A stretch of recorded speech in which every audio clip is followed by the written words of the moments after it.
Well, hello everybody, and welcome to Hello Composers Live. Hello Composers. This is something new that we have been doing the past few weeks, and it is called the Composers Mastermind Live. This will also be the Composers Mastermind podcast.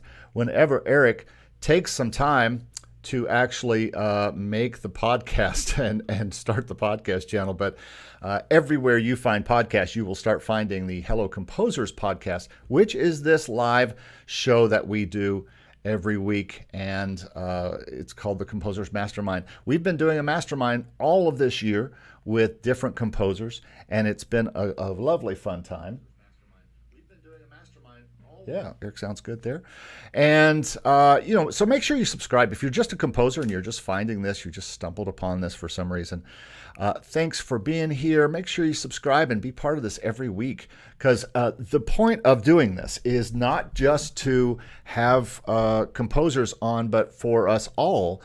And this means you in the chat and you in the comments, if you're watching this later, if you're watching this live, in the chat, to be able to comment on some of the things we're going to be talking about here as far as composing stuff. What do we deal with as far as composers? And the thing that we're going to talk about today when we get there is finding the time to compose and how difficult that can be. It's a pain point, and we're going to talk about that here in just a little bit. We've got some composers joining us today, and one is running a little late, so they are not here yet. But someone who is here, I want to go ahead and introduce one of our featured composers today, and that is Mr. Alex B. Alex, thank you so much for joining us from cold Brazil today. Hello, composers. Hello, Eric. It's really good to be here with you. Well, and it's cold in Brazil. Believe it or not, it is. Well, know what it's like to live in a place that is a little cold. And so glad to have you here. And thanks for everybody for joining us. Arco is in the house today. Hello, Arco. Luca is in the house too. Ian is in the house. Hello, Ian. You got to join us here one day on this mastermind and show us some of your great stuff. Glad to have you here. Well, I am so happy everybody is here. We'd love to feature you in the mastermind that we have every Wednesday. You could be just like Alex here. And our other guest, should he decide to come on in here, we'll have him here in just a minute. But let's just talk for a second. What have you been up to this week, Alex? All right. Yeah, it's been a crazy week, and I'm looking forward to meeting my good friend Daniel BEDDALL, a composer from London that I met in Stevie B's Production Music Academy. And we've been doing our own mastermind thing. It's not actually a mastermind. It's just two guys talking every 2 weeks. And it's been an amazing experience to keep ourselves accountable. Nice. And this is pretty much what I'm looking forward to. I haven't had time to write any music and to do any sort of music work. I think I've already mentioned that I'm a PhD student and I'm working like crazy in my thesis. And oh wow, I didn't know that. It's hard, right?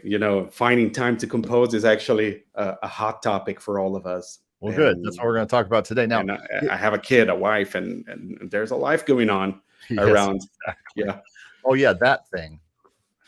The wife, and the family, and kids, and all that kind of stuff. Yes, it's still a thing for all of us as composers. Now, tell us what are you doing your PhD in? It's in linguistics. I'm studying metaphors in argumentation and persuasion. Wow. Okay. Wow. That sounds very official, Alex. I love it. Yeah. Now, I decided to go deep. Do you do any composing in other languages if you're into linguistics? I mean, actually, I don't really. So you're talking about writing lyrics and yes, things like that? Or do you not do lyrics? And I don't really do lyrics, Eric. I've just been doing instrumental music lately. I used to do some lyrics in the past, and pretty much all in Portuguese, my native language. But I don't really play around with different languages. I usually stick to English and Portuguese and some Spanish sometimes. I have But some clients from Manchester who are originally from Brazil, two brothers, and we are working on a new record for one of them right now. And just about half of everything he does is in Portuguese, sometimes in Spanish, but mostly in Portuguese, and then the other half's in English.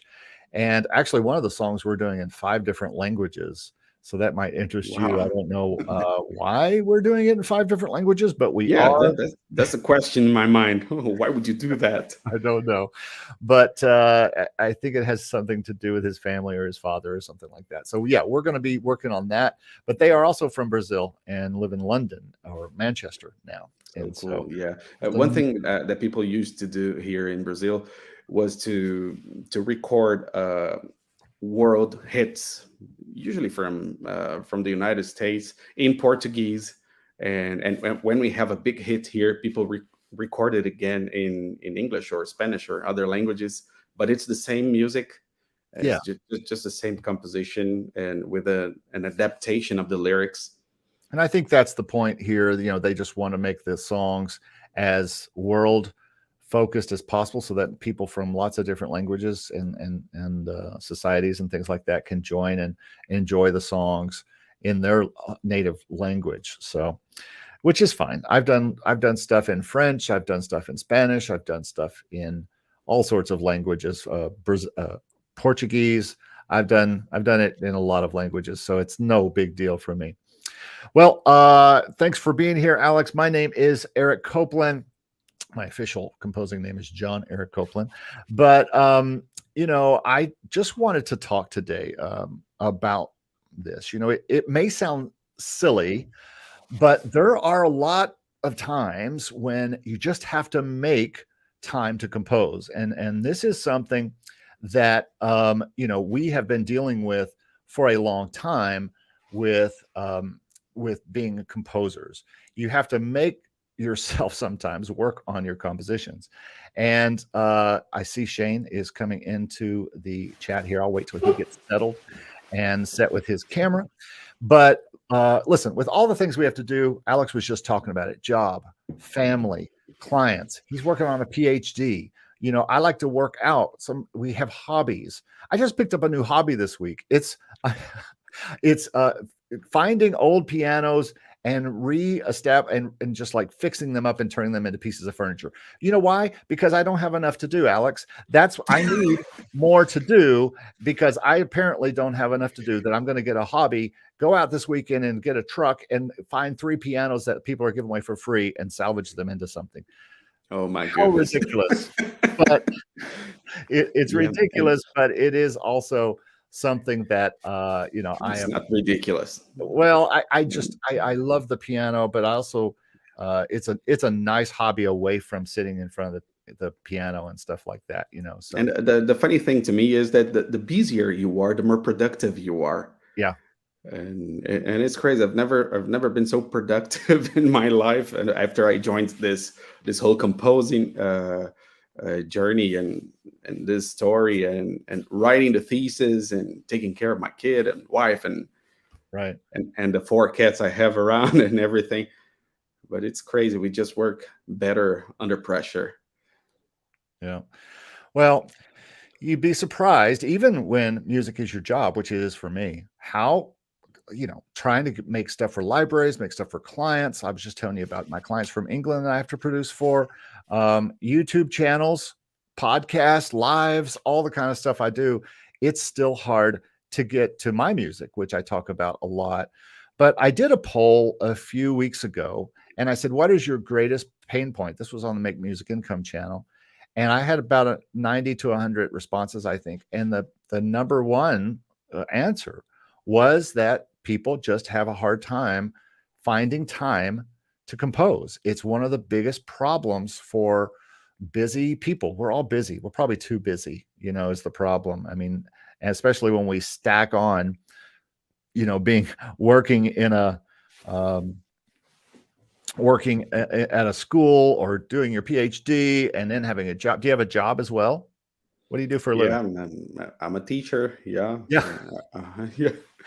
So So actually, I'm on a study leave now, so I'm not actually teaching all the classes. I'm just doing some random stuff for school, but I'm a teacher for a living. That's what I do.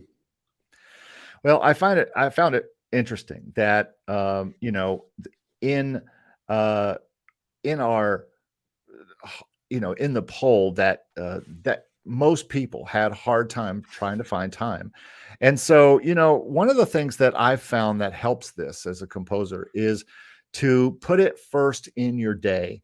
This is something I did just yesterday. Yesterday, I was trying to figure out how am I going to start this day. It was a beautiful day here in Florida, as it is usually in Florida. It's just about it's a beautiful day most days, and I think that it was a I was working on a new song, which you just heard at the beginning, and I'm going to play it after I play the other people's songs today.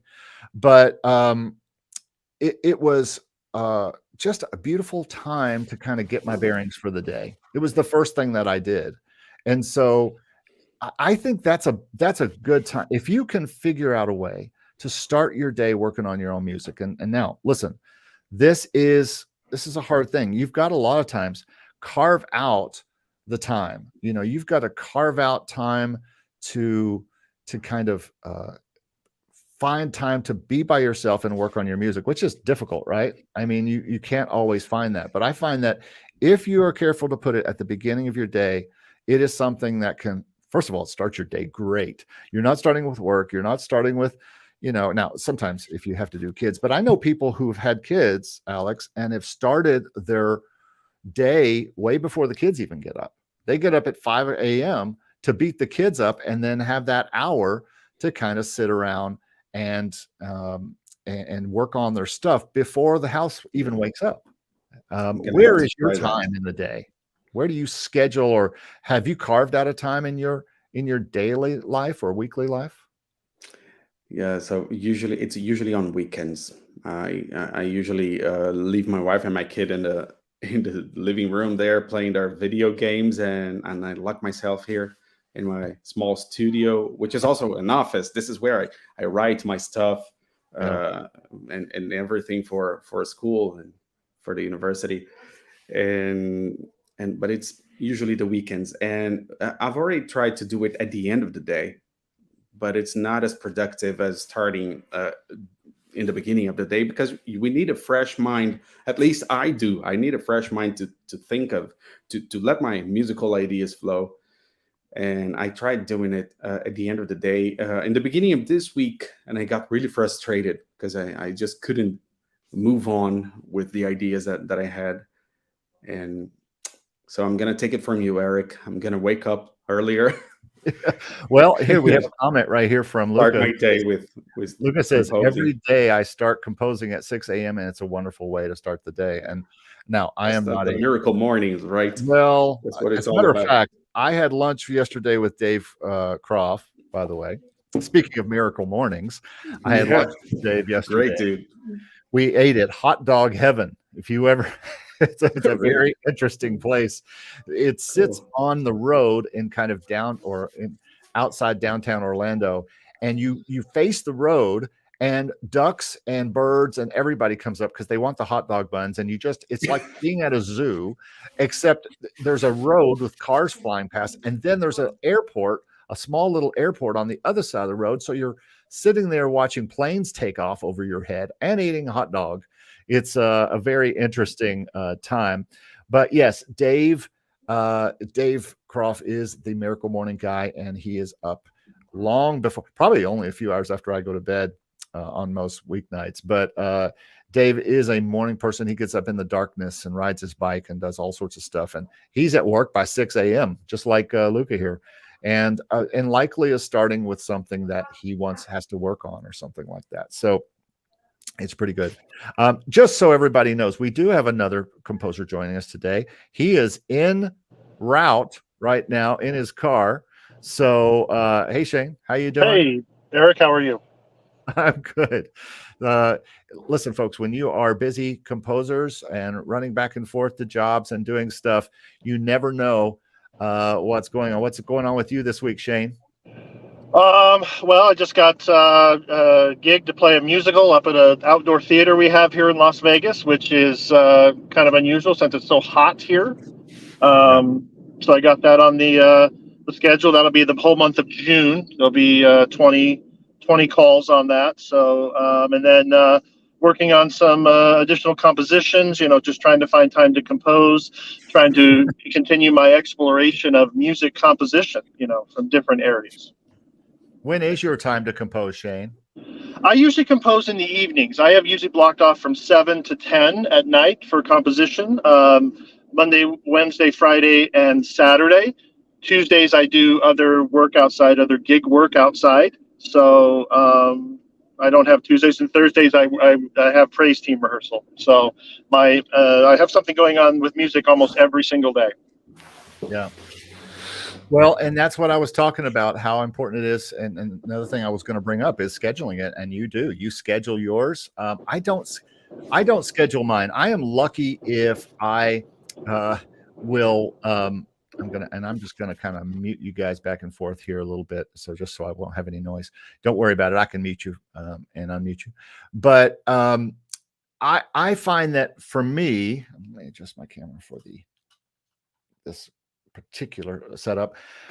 For me, I find that I have to, because I'm doing so much client work or student work or something that's not just work for my own music. I have to kind of flip-flop. I kind of like alternate between work for clients, work for artists, work for school, and work for me. And so for me, I have to just kind of it is carving out of time, but for me, I feel better if I am making sure I'm getting my work done and make sure I'm getting my work done. And it's a challenge because we all have other music people we serve and we do other things, but then we have our own music. Now, Alex, do you do music other than yours for anyone? No. I used to play live gigs in town, but it's been a long time since I last did it. So I'm just working on my own music. I guess I'm lucky to be able to do that.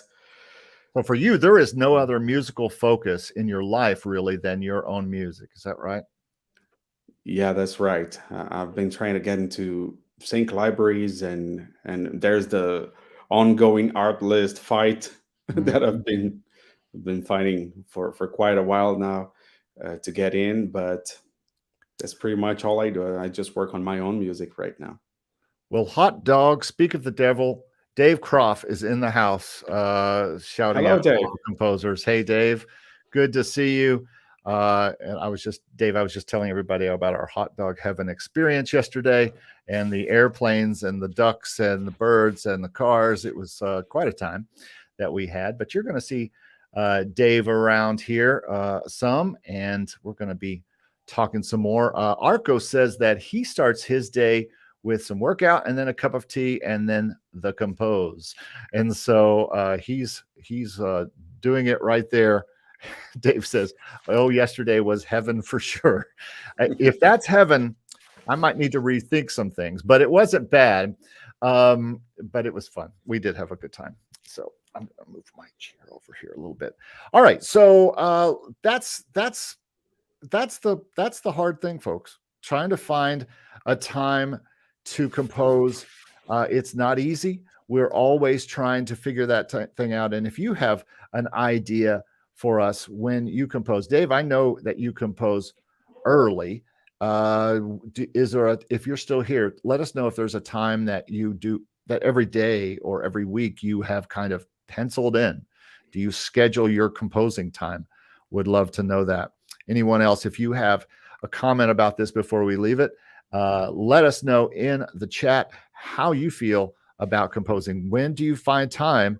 And is it something you struggle with? If you're watching this later, would love to know in the comments if you struggle with this, because it's a struggle. The struggle is real, as I put on one of my newsletters.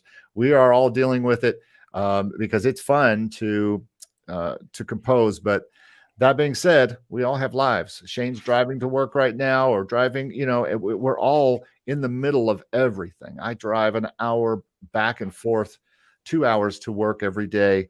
You know it, and you got to use your time carefully, but you got to have time to make your music. So, all right, cool. Well, let's move on here. If you have any comments, I'd love to know it.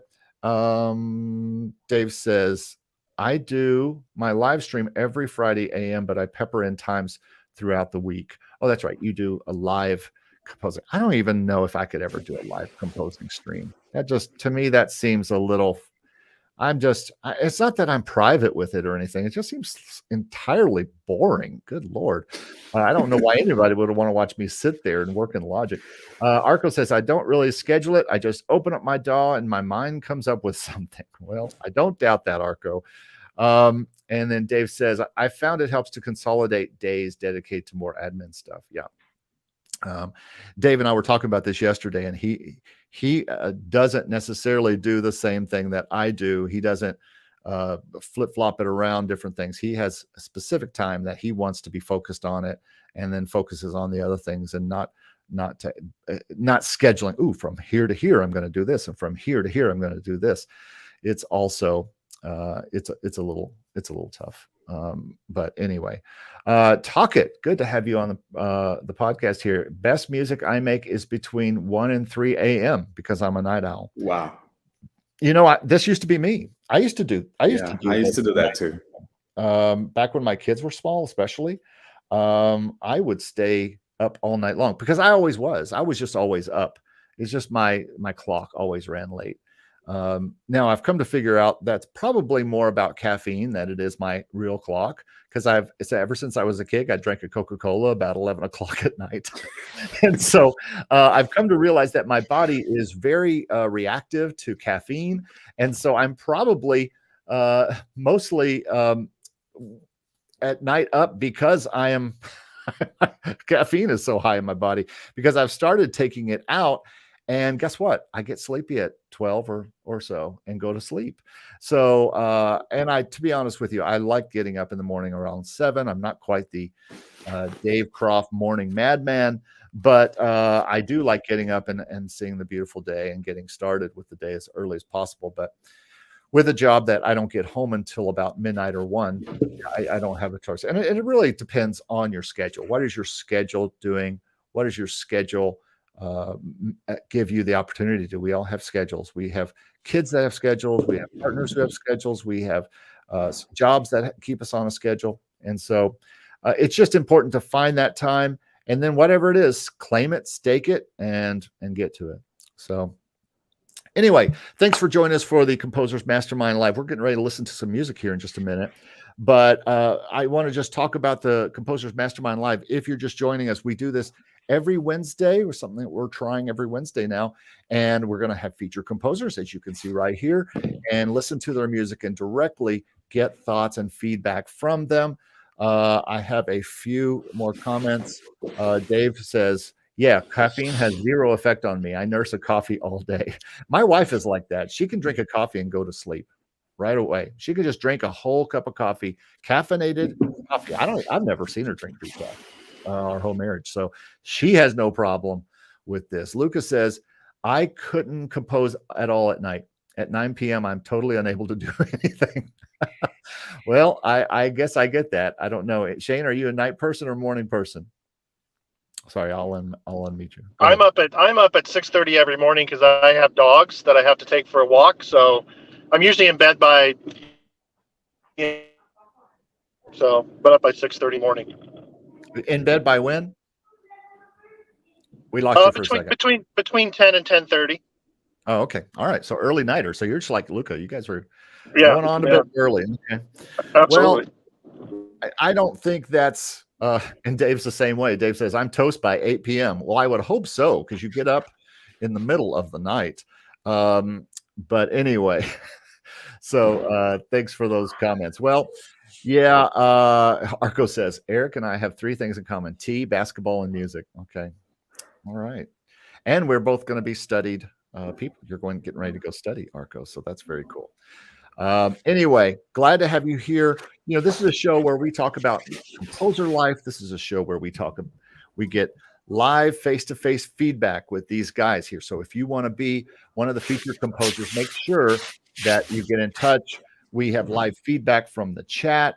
We have I think it's just a weekly way that you can improve as a composer every week by watching this show or being live here with us. We'd prefer if you get a chance to be here with us at 11 a.m. Eastern time online, so then you can ask questions and give us your thoughts like these other composers are in the chat right now. So yes, Aluka says we're all strange creatures. Well, you got that right. We are very strange creatures. So become a mastermind composer, and you can find that information at not Make Music Income. You can't find it there. You can find it at hellocomposers.com/mastermind. As a matter of fact, if you go to the Make Music Income site and click on Mastermind, it'll take you here. So go to hellocomposers.com/mastermind. This is our live time to talk about composing every week, to talk to composers and to hear their music. And speaking of that, let's jump right in to this week's songs. And we're going to listen first to a song by Shane Jensen called Hat on a Cat. Did I spell that right? Hat on a Cat? Yeah, Hat on a Cat. It's kind of a play on Cat in a Hat. Okay. It's a dramedy piece that I read. I'm not really good at writing dramedy, this quirky kind of stuff, but this is one that I sat down and just decided I was going to write something, and this is what came out in kind of a quirky, kind of unusual sound way. Nice. Okay. Well, let's take a listen. I'm going to present Logic with any luck here, and I'm going to change to stereo so everybody can hear these in stereo. And I only have about 45 things to do during this live here, folks. So, all right, let's see if we see it. There it is. Okay. Oh, wait a minute. I removed it from the stream. Okay. Do we see Logic? I don't see Logic. There it is. Okay, cool.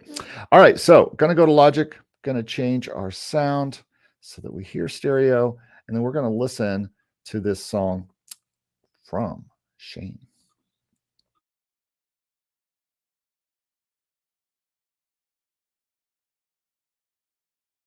In proper stereo.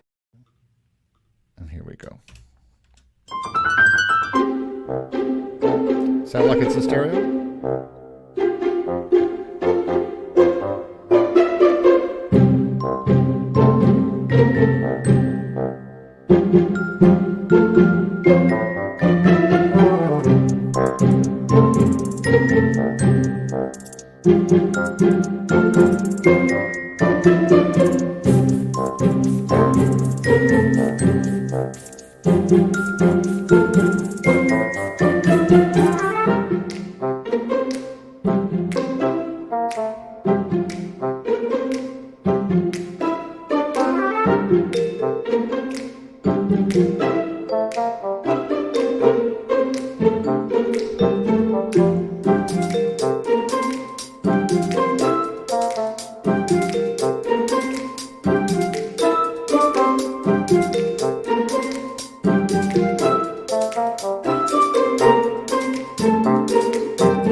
Nice. Okay, let me change our settings here.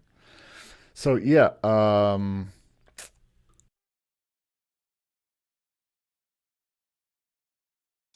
the mark for me, Alex, any thoughts on that? Oh, sorry. Shane, that was a pretty cool track, man.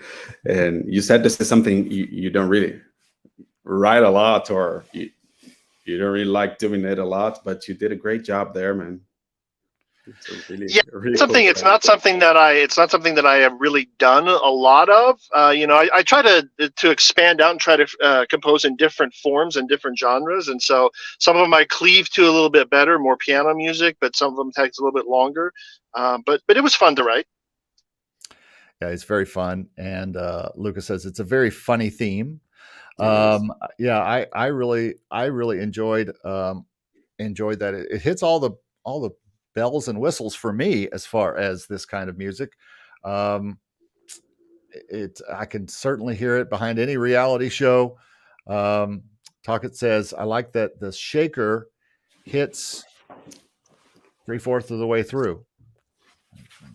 Not coming up here. And Arco says, I think the piano at the intro was a bit busy. So that's a thought. I don't remember the piano. But and this is Talkit's comment. I like that shaker hit 3/4 of the way through. Just a shaker hit.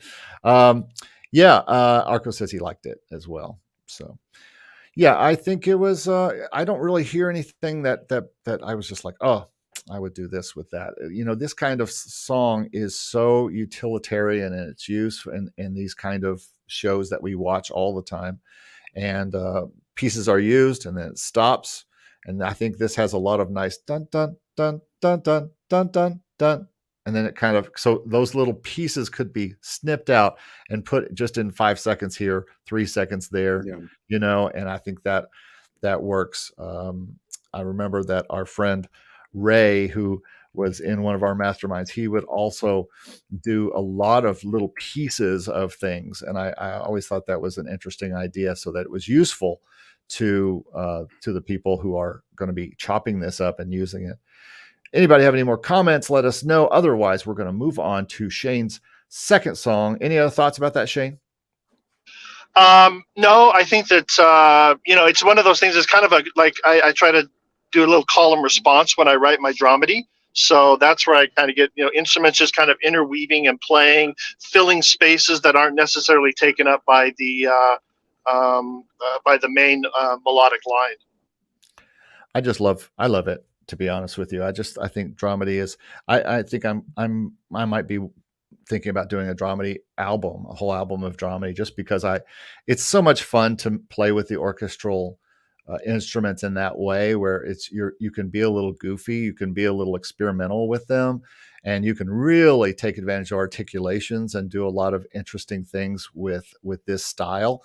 And it wasn't something I ever really did until I was asked to do it by one of my libraries, and I did a couple of quirky things like this for the library, and so now they're in. So very cool. All right, well, let's move on now and listen to Shane's next song, which is called "Be Thou My Vision." Is this just an arrangement of that? Now, Shane also gave me a PDF. I'll try to find that. I might be stressing out until Stevie B's computer gets here. Stevie B just sold me his Mac Mini that he just bought recently and didn't end up wanting to keep. And so it's on its way from Canada, and it can't get here too soon because my machine is completely maxed out with everything I try to make it do. I think it's on fire. It's usually very, very hot.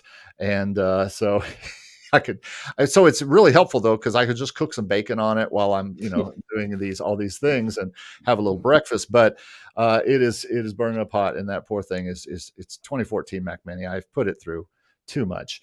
But anyway, getting back to this, let's listen to Shane's "Be Thou My Vision," and we've also got a PDF to look at. But let me go ahead and get the track going first.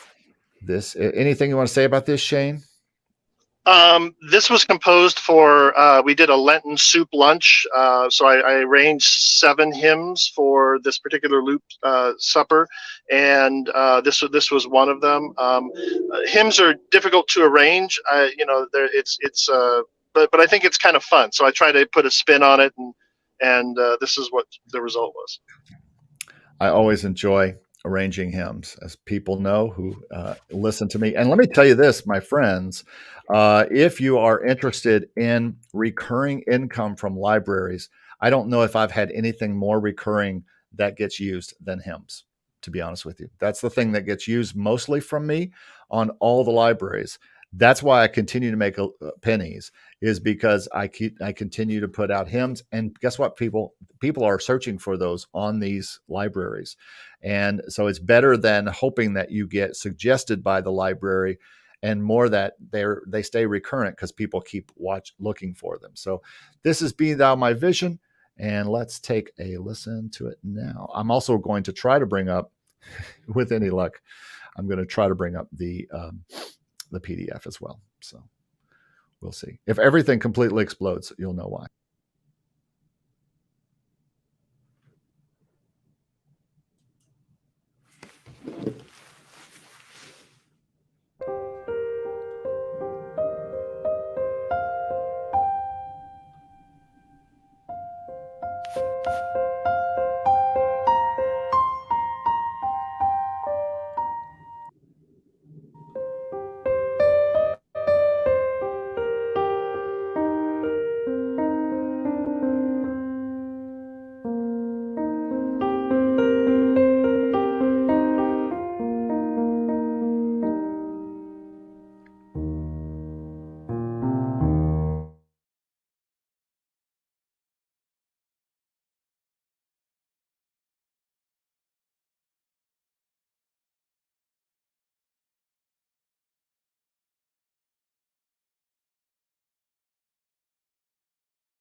Okay.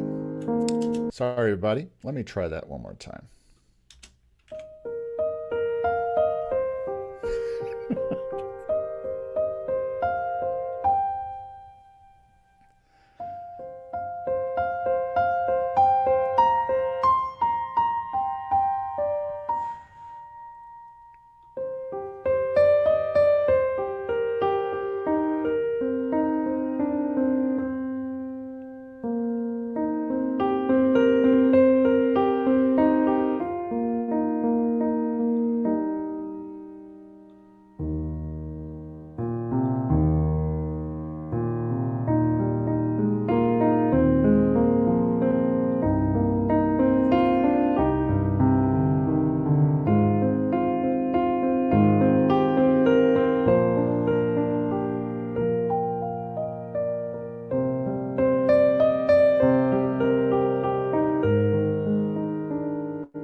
All right.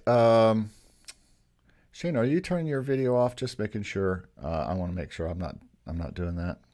Okay. So let me give you my thought here. I am not a fan of the speed up part personally. I love the arrangement. I think when it gets to that ending part, it starts to sound like a completely different arrangement. I know that's on purpose because you're trying to, like, this was made for a live event where you were trying to play for people. So, personally, as a listener, without being live at the event, it's not as interesting to me when it goes into the faster part. But I mean, it's very good. I mean, the whole thing is good. It's just personally, I probably would. I don't know. The second part just doesn't, for me, work as well as the first. I like the more beautiful arrangement, and I understand why you did it because you're probably trying to entertain people at this particular event that you were going to, and bring up something different. So anyway, I think the reason why I did that was because oh, sorry. feedback So, back there. I'll fix you. Well, it's just the way StreamYard makes me turn off and on things.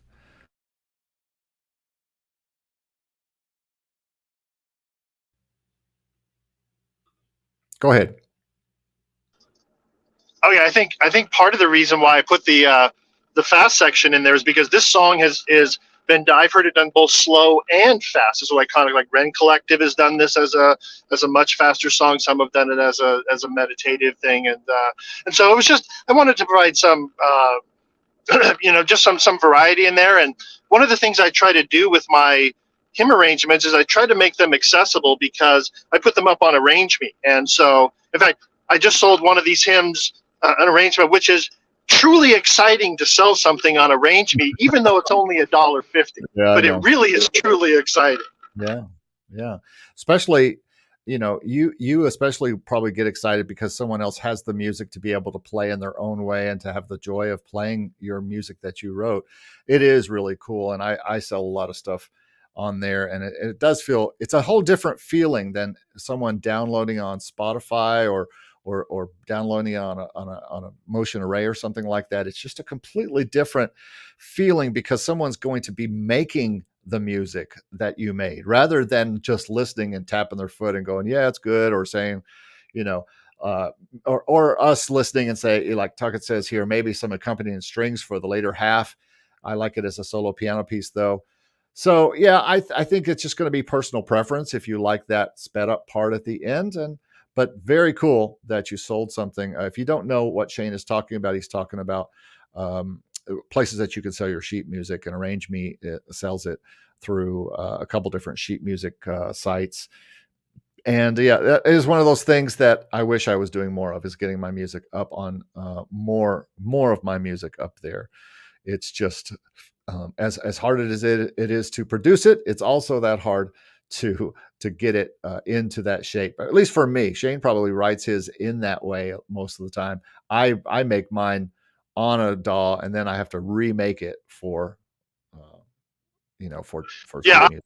I typically write mine sitting at the computer and with my Dorico session open. So as I am composing the piece, it's getting right into uh, getting into the sheet music form.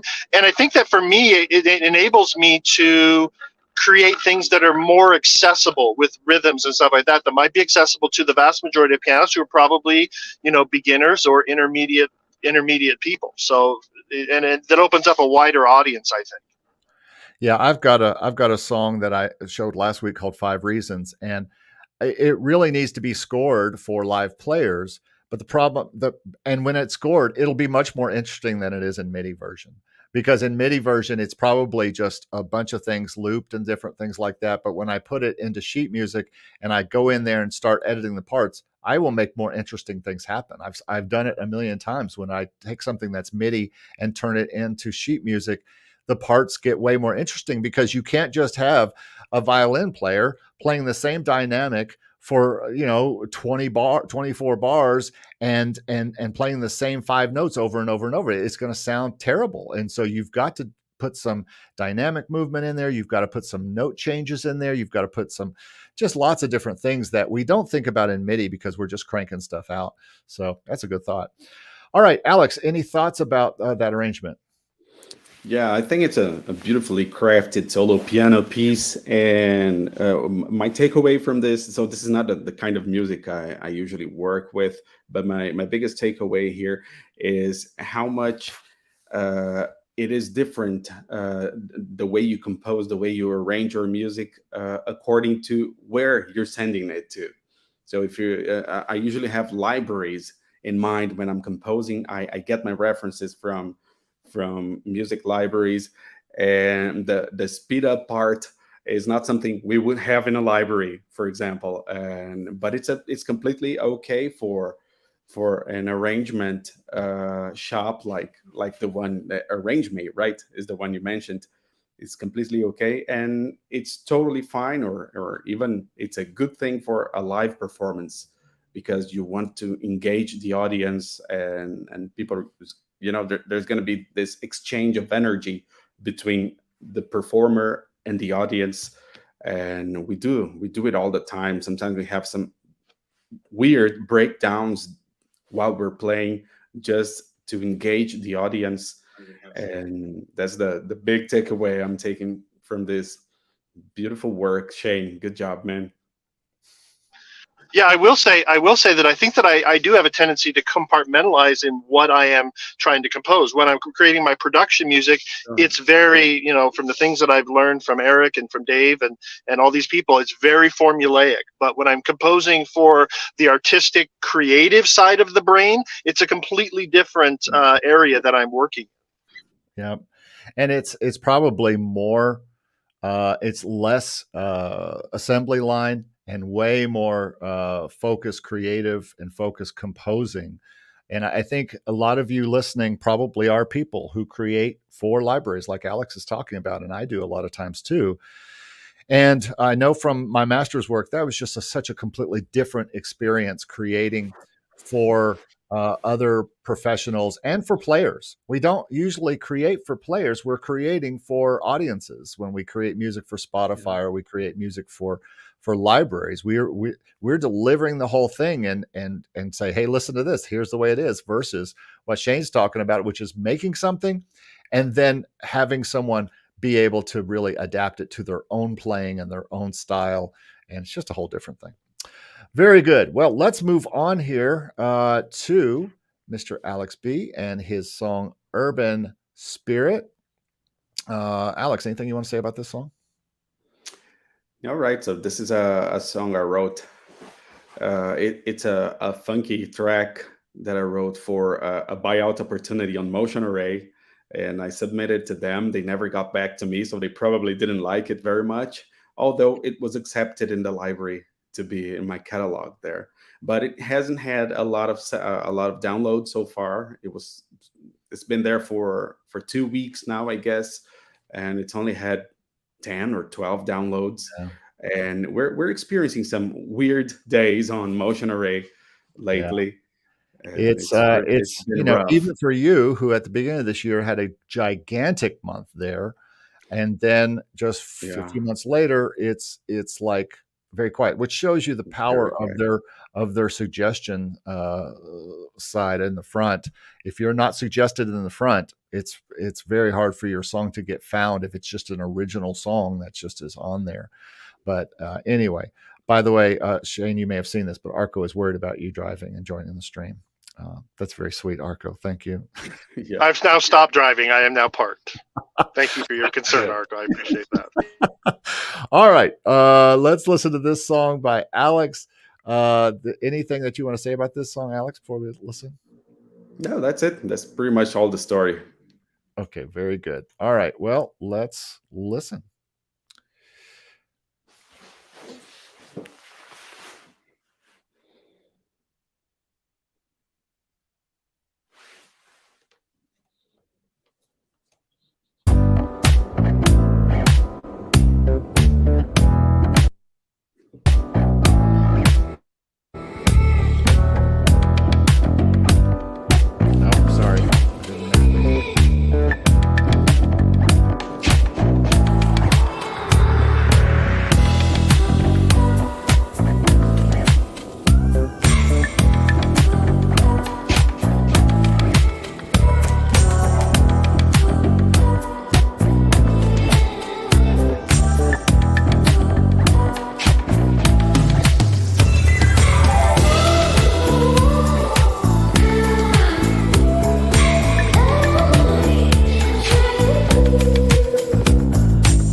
Nice. Yeah, man, great song. It certainly sounds like something we'd hear from Motion Array, and the whole Motion Array current Stevie B cool, bouncy bass production. It certainly is what it sounds like to me. And certainly a song that you would expect them to feature, because this is the type of song we've heard featured on there for the last 6 to 8 months, a lot on Motion Array.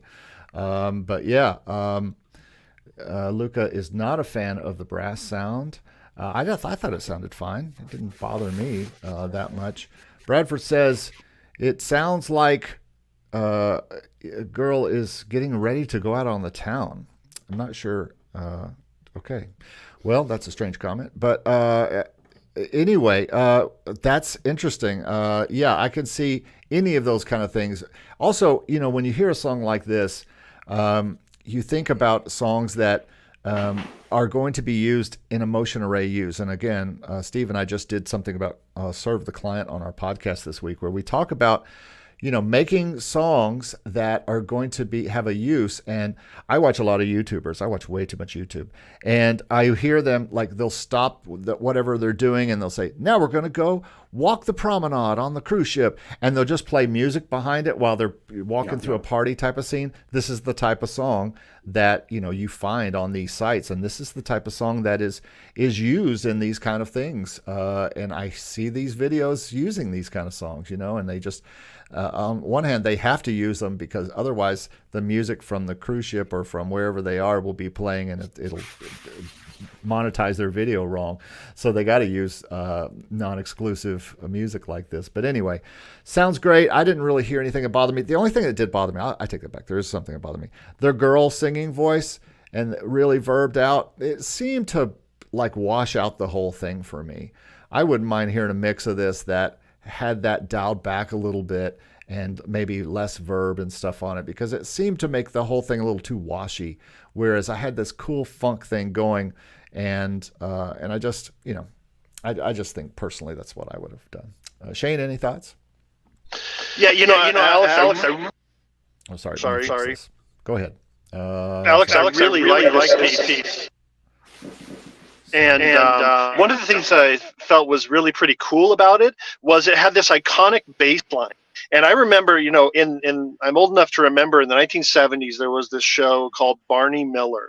And it had probably one of the most iconic bum, bum, bum, bum. And that's what that gives me this vibe, is my ear just gravitated right towards that bass line. And it really, I think the bass is, not that it's underused, but it could be, even thought of more as a soloistic instrument. And I think Barney Miller theme really, really proves that. And it's such a cool sound, but I really enjoyed this sound with that bass emphasis. So my ear gravitated towards the bass. I don't know whether you intended that or not, but that was really pretty cool. Well, everybody's did. A lot of people were talking about it in here. A lot of people were talking about the bass line. That was the first thing that they talked about.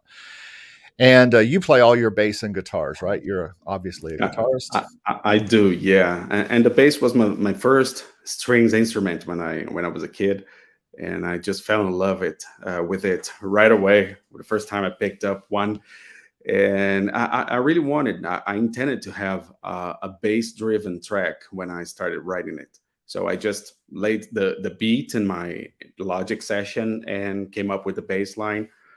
And I got a reference from Motion Array that was bass driven too, and so everything was really formulaic, as Jensen. I did the same thing recently. I just did. I referenced Motion Array, came up with this song, sent it. I came up with a bass line, but it sounded too MIDI to me. Maybe it wouldn't have been anybody else, but I sent it over to Stevie B, our main man, and he put some bass and then a kind of a guitar echo thing, which I never would have thought of. And that's that thing we're talking about, where sometimes you just have to reach out beyond just yourself. And speaking of that, your next song, Alex, that we're going to talk about is a song that you did with someone else. Now, I didn't put their name on here, but why don't you talk about how this song, Chant for Champs, came about? Sure, yeah, that song came about during the April Production Music Academy Challenge. And Stevie paired up the members of the academy, and I was paired up with a lady called Alexandra Pandia. And we had a wonderful time producing this. And she started it. She created the beat and the electronic elements of the track, and she sent it to me. I recorded live guitars and some bass guitar parts, and she mixed it. I mastered it. So it was a real collaboration. And I really felt what Eric keeps saying, that sometimes you just have to reach beyond yourself and bring somebody else into your production, your composing process. And she did things I would never have thought of, and everything just worked, and it was wonderful. Yeah. So I know there's probably a lot of work to do in this track, but we were really happy with the results. Nice. And this is it. Yeah. Now, did you talk with her, with Alexandra, like live on the phone or anything? Or did you guys just talk? No, we just chatted. We just texted. Okay. And you're sure Alexandra is a female? No, I'm not. See, No, because I thought I'm I've just heard kidding. in the. I'm pretty convinced she showed her. Oh, no. I'm not saying anything weird's going on. I'm just saying that I thought I've heard Steve talk about Alexandra as a guy, and that's just the way he spells his name. But I don't know. Okay, well, that's a question for another day. Anyway, in case he or she is watching this, if we've got your sex wrong, let us know. Of course, that's all right. Anyway, let's certainly not relevant. It's really not, because the music is great anyway. Okay, well, let's listen to that now and see what it sounds like.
That's cool.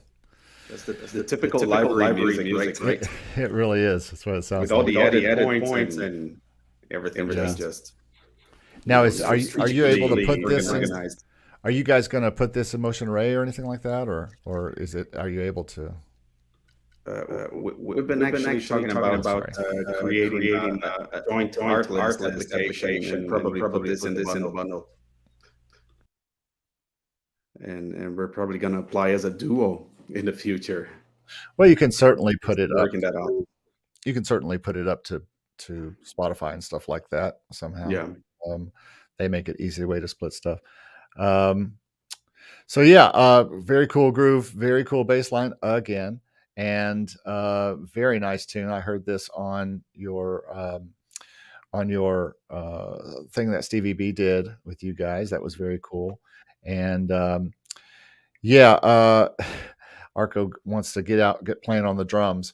Yeah, man, it sounds great. And Lucas says, great work, Alex. And yeah, it's a very nice piece. I don't really, like you said, it really checks all the boxes as far as I'm concerned for that. Shane, any thoughts? I really enjoyed it. Once again, Alex, it's music that I aspire to write, but I think that with my advanced age and gray hair, it might be a little bit out of my reach or stretch. I'll stick with my. But I've always been impressed by people who can create music, like this club, what I would call clubbing music, and not that it is, but it has that, something that I want to get up and dance to, and I always envy people who can do that, who can produce, who have this idea in their mind of, I need to put this particular particle there or that. I mean, it is really an impressive skill to have as a composer. Yeah, thank you so much. And I have to give Alexandra credit for the scratches, for the whole clubbing vibe in the track. I would never have done that on my own. So the collaboration here was really a unique thing. Yeah. What Shane is calling the club sound, this 4 on the floor type thing is very popular today, and this driving kind of music that these libraries want. Not so much sync libraries, but certainly libraries, that are stock libraries. I mean, it's not that you don't hear this on TV. You do hear this kind of thing used on TV. So this could be a library type song, a sync type of tune. And if that's the case, then you have no problem pushing that to sync libraries, and putting a bunch of this kind of stuff together. That's really kind of this upbeat stuff. I think it starts to walk that line. And Arco says, I hear it in Motion Array, but unfortunately they like things that are written by one person.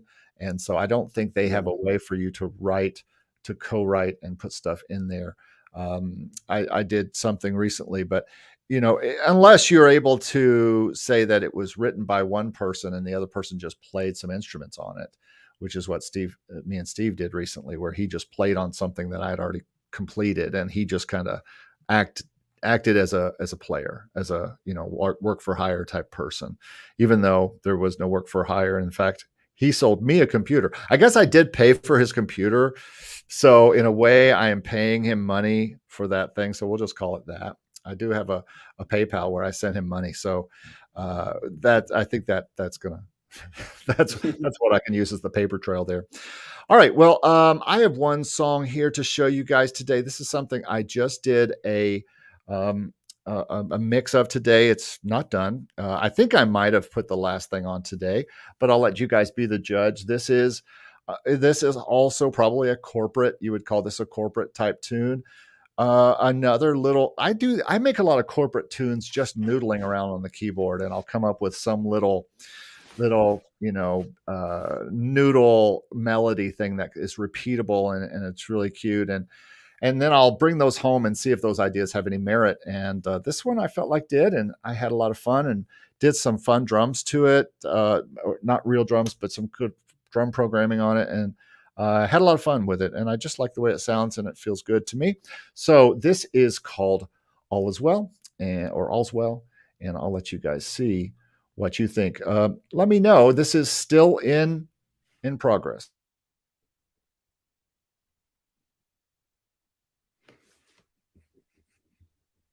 Need to say it. Let me get all my windows going here. And here we go.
Well, that is all's well. Let me just answer a question that Arco had here.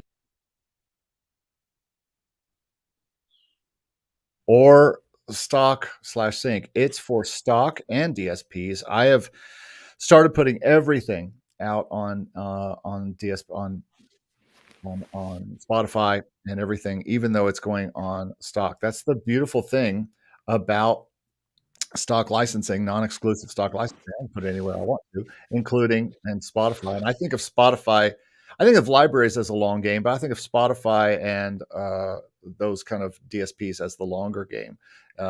I have things in there that were out on CD in the late '90s.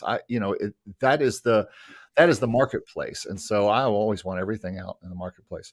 Yeah, Talkit says drums could maybe be mixed a bit better and the main melody is catchy. Yeah, it's just a triad, but this is totally not mastered, and that kick is weak, and it needs a little, with that kind of 4 on the floor like we listened to with Alex right before this. It's got to be really hitting, and I've heard Steve tell me that before, so probably we'll be doing a little bit of reinforcement to that. Any thoughts from you guys? I liked it, Eric. I thought it was really pretty. I thought it was happy. I thought it gave I think the title was really good. The only thing that I would say is that when that drum kit comes in, like I think it's in the second phrase that it actually comes in, I might like to hear that maybe on only beat 2 and 4 at the beginning, and then for one phrase, and then because it's a little bit abrupt to the ear. Just from my perspective, it just hits me like a wall there. But maybe introduce it like maybe on 2 and 4, and then in the next phrase bring it in with the full on. Are you saying when it comes in the middle, when it comes back in, when the drums come back in the middle? No, right at the first time that drum lick comes in, it might be better just to split it up on 2 and 4, just so I get a taste of what to expect coming into there. Just a precursor to it, but. I thought it was a fantastic track. I really did. Oh, awesome. Thank you. Alex, any thoughts? Yeah, I think it's a really sweet tune, Eric. And the only thing to me is that the main melodic idea you have there is it gets a bit fatiguing over time. So one thing I would do differently would maybe take it away for a couple of bars and make it a little quieter, then bring it back, or use some other instrument to play it sometimes during the whole arrangement.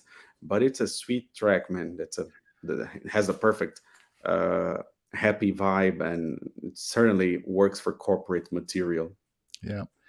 Yeah, I did try. If you hear at one point, I changed the arpeggiation. I used a little different way to pronounce the chord, but then it comes right back in, and probably it needs to stay out for a minute. That 1-3-1-5-3, it needs to, and then I do the 5-3-1, in the middle with that other kind of patty sound, and so maybe I need to extend that a little bit more and go away from that for a minute. So not a bad idea. Yeah. So I have a question for you, Eric. A topic of conversation, right. Since Alex just mentioned it. So we have this conversation even over in the 52 Keys communities about this idea of repetitiveness. And when you're writing production music, I don't know of anyone who's ever had a full 2-minute cue go all the way through. Probably 30 seconds or something like that. So this idea of repetitiveness, I mean, if you look at music like maybe Tracy Chapman, Fast Cars, that's just completely repetitive over there. You look at the Edmund Fitzgerald. So I kind of sometimes, it's one of these big questions. The repetitiveness, if something is only going to be used for 30 minutes, is that detrimental in the genre of production music? Now, you could say if you're writing an orchestral piece and you just use the same thing over and over again, that might be a little bit different. But we're talking about the short form. You've only got 1 minute and 30 seconds, 2 minutes. Is that repetitiveness such a detriment to the signing of a particular track? And I think this is where it comes back to the make music income side of things more than the composition side of things. If we're talking I think I say those kind of things from a composition state where I'm like, okay, as a composition, it's just the same thing over and over. But what you're talking about is its use. And if its use is going to be 25 seconds and out of a 2.5 minute song, then it really doesn't matter how repetitive the rest of the 2.5 minute song is, because they're going to use the places they want. But I don't disagree with Alex that I could probably change it for longer in the middle, maybe for a section, and then because it's plenty of that melody, da da da, there's plenty of it to Yeah. go around. So I could lose some of it, and it wouldn't bother me either as a composer. But I get it, and I get your point, because we have to really remember that.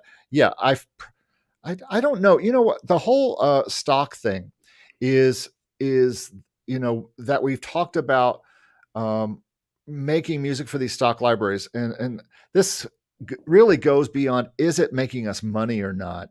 And it's the same thing with Spotify. Is it making us money or not? Is Arrange Me making you tons of money or not? And we make these things because we feel these things. I did not sit down and go, if only I could write a corporate song that has a melody that repeats over and over again. I didn't sit down to do that. I was just sitting at school with my fingers on the keyboard. I have a keyboard right in front of me on my desk, and I'm just going to, and I started this little beat, and I thought, oh, that's kind of cute. And before I know it, I had this idea. And then when I brought it home, I just stretched it out to 2.5 minutes, put the little B section in there, and it was fun. And then I was like, okay, where does this go? And back to Arco's question, where does it go? And I'm thinking, well, to me, this is most useful likely on a library, on a motion array type of library, where someone's just looking for a little something to go behind something. I don't see this behind TV shows or movies as much, really.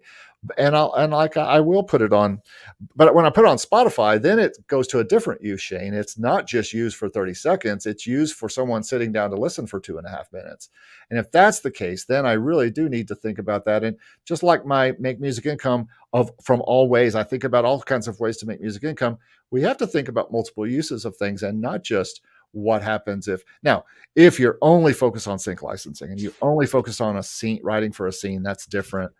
And if you're only focused on motion array and making money from motion array and making that thing and making sure you're giving them exactly what they want, I don't know if I think about it that way, unfortunately. And that's probably why I don't have the success that other people have, because I write what is in my heart, what is in my head, whatever. And, but it doesn't hurt to have a thought like Alex's to maybe, I don't know. Alex, any thoughts about this whole Yeah, thing? I was thinking about this repetitiveness idea, and what comes up to my mind is that when writing for libraries, it's a good idea to give editors and the end user, which are TV editors, video editors, and videographers in general, options, so they can listen to a lot of music in a catalog and pick yours instead of someone else's, Yeah. because you give them the best options and the best usability for that music. So, but I'm thinking of it from more of a business perspective, not exactly from a composer and expressing himself perspective. But I totally understand, and these are completely different uses and completely different goals for composing music. And yeah, sometimes I remember what's the name of the guy? Christian Hansen. In one of his videos, he said, "I just turned the two things that I love the most into a fucking job, which are music and films." Right?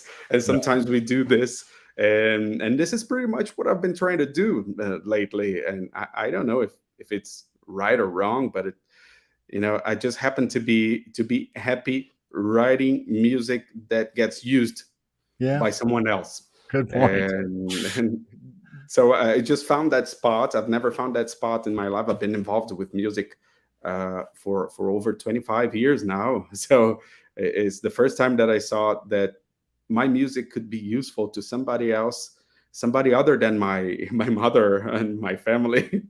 Well, I guess back to what Uh, Shane was saying earlier, is when you get a sure, sale, yeah. you only make $1 off Arrange Me, but yet someone is getting pleasure from physically playing your music. It's, even though it's one person, it just feels like the world has opened up and someone appreciates the hard Sure, work yeah. that you're Of doing. course, the money is good, but it goes way beyond that.